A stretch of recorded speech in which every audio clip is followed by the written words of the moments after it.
السلام علیکم ورحمۃ اللہ۔ آج کی اس ویڈیو میں انشاءاللہ ہم مدنی قاعدہ سبق نمبر 2 کے قواعد اور مشق پڑھیں گے۔ 2 یا اس سے زائد حروف مل کر ایک مرکب بنتا ہے اور مرکب کی جمع مرکبات ہے، اور مرکب حروف کو بھی مفرد حروف کی طرح الگ الگ ہی پڑھنا چاہیے۔ جیسے الف تو یہ ایک مفرد حروف، مگر لام الف یہ 2 ایک ساتھ حروف آ گئے تو اسے ہم مرکب کہیں گے۔ اور با الف اور شین الف بھی مرکب ہے، اور جب مرکب حروف کو لکھا جاتا ہے تو اکثر حروف کے سر لکھے جاتے ہیں اور اس کا جو دڑ ہوتا ہے وہ چھوڑ دیا جاتا ہے۔ جیسے شین الف، تو شین الف جب ہم لکھیں گے تو شین کا صرف سر ہی لکھا جائے گا اور اس کا جو دڑ ہوگا وہ نہیں لکھا جائے گا، شین اور ڈائریکٹ الف آ جائے گا۔ اور خا الف ہو گیا، ہا الف ہو گیا، تو یہ سب جب ہم لکھیں گے تو سر ہی لکھا جائے گا اور دڑ نہیں لکھا جائے گا، یہ آپ کو دھیان رکھنا ہے۔ اور اس ویڈیو میں انشاءاللہ ہم اس کی پریکٹس کریں گے کہ ایک جیسے جو حرف لکھے جاتے ہیں، لکھنے میں ایک جیسے ہوتے ہیں، تھوڑا سا اگر اس میں فرق کر دیں تو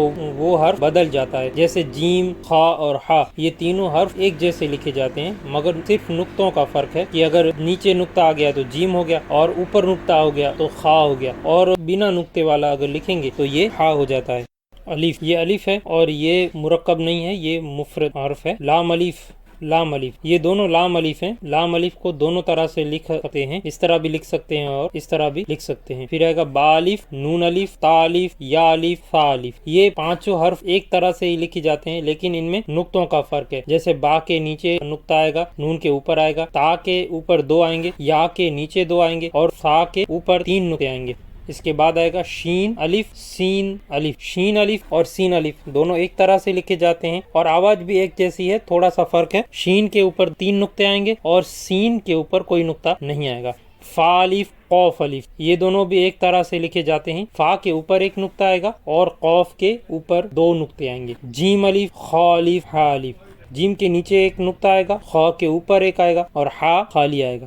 عین الف، غین الف، عین کے اوپر کوئی نقطہ نہیں ہے اور غین کے اوپر 1 نقطہ ہے۔ صاد الف، ضاد الف، صاد کے اوپر کوئی نقطہ نہیں ہے اور ضاد کے اوپر 1 نقطہ ہے۔ اس میں مخارج کا بھی خیال رکھیں اور حروف مستعلیہ کو ہمیشہ پر پڑھنا ہے۔ قا الف، وا الف، یہ دونوں بھی ایک جیسے دکھتے ہیں لیکن ان میں نقطے ہی کا فرق ہے۔ میم الف، ہا الف، یہ دونوں بھی ایک جیسے دکھتے ہیں لیکن اس میں آپ دیکھ سکتے ہیں کہ کیسا فرق ہے۔ کاف الف، اس میں بھی تھوڑا فرق ہے۔ لام با، کاف با، ابھی دیکھو ابھی حرف کے ساتھ با کو جوڑنا ہے، اور لام با، ایک بات کا خیال رکھیں کہ جب بھی پہلے حرف لام ہو، اور آپ نے لام اور الف میں فرق کا کیسے پتہ چلے گا کہ لام کون سا ہے اور الف کون سا ہے؟ تو الف جب بھی ہم لکھیں گے تو الف کے بعد اگر کوئی حرف آ رہا ہے تو الف کو خالی ایسے ہی لکھیں گے، اس طرح سے، اور اگر الف سے پہلے حرف آ رہا ہے تو اس کی جو گولائی ہوگی وہ پہلے حرف کی طرف ہوگی، اور اگر لام ہوگا تو لام کی گولائی دوسرے حرف کی طرف بھی ہوگی۔ جیسے آپ اس لام با میں آپ دیکھ سکتے ہیں کہ لام جو ہے اس کی گولائی ہے یہاں پر، تو اسے لام کہیں گے۔ اگر یہ گولائی نہ ہوتی اور یہ سیدھا ہوتا